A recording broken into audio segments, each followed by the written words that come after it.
I want to go back to you, Bronwyn, for a second, because something happened in New South Wales today which I found a bit weird. There was this push on by Gladys Berejiklian, I think it started with, to change the national anthem. And the argument that was put forward is that the line, "We are young and free," needs to be changed to "We are one and free," in order to help recognise Australia's 60,000 years of Indigenous history. Now, here was the Minister for Indigenous Australians, Ken Wyatt's thoughts on the proposition. It's been an ongoing debate, and we very rarely change national anthems unless there are strong mitigating circumstances. But when the time comes, and if that discussion happens, I will lend my support to common sense prevailing in this. Well, Bronwyn, has the time come, and should we be changing the national anthem along these lines, or are you joining me on the desire to go back to God Save the Queen? Well, I must say God Save the Queen has got some really lovely, good, strong resonances about it. But on this topic, seriously, as I remember it, we have mucked around with the national anthem quite considerably. First of all, we changed it from sons to all. We've banned the real second verse, which is all about gallant Captain Cook, who's been abolished. This idea that we should change the word to one, I find interesting, because if my recollection serves me, I think this was written in about 1873, which is before we became a nation.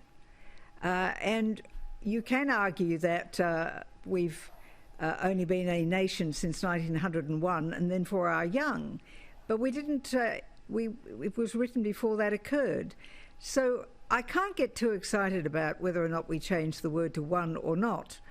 But it does seem to me that it could be also the thin edge of the wedge. There's always something else that needs to be changed.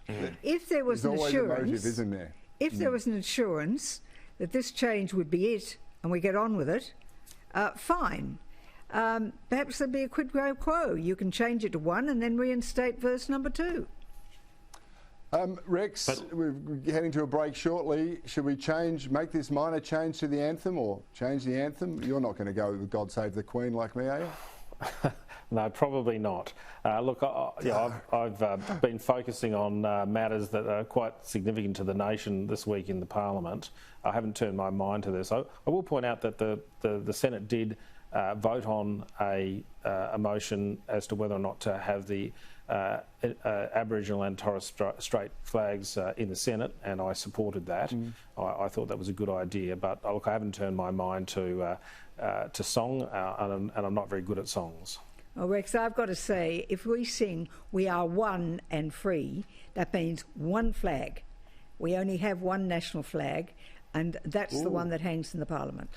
So there you go. I adduced an answer, commitment out of Bronwyn, so that's a good thing. All right, we've got 30 seconds, Matt. Where are you? Yes, at? one national flag. I'm against it. I'm against it because, going to Bronwyn's point, and let's get real, the people wanting to change the anthem, or I should say, most of the people that want to change the anthem actually want to change Australia. That's their goal. And their goal by making this change is there's something wrong with the word young. I don't think there's something wrong with it at all. We are young as a nation, as Bronwyn said, and we're certainly young in spirit. I think it captures something essential about Australia, and that's why we should keep it. I've got them telling me I've got a hard break ahead. These sponsors that help us get to where need to, share their love with our viewers. So.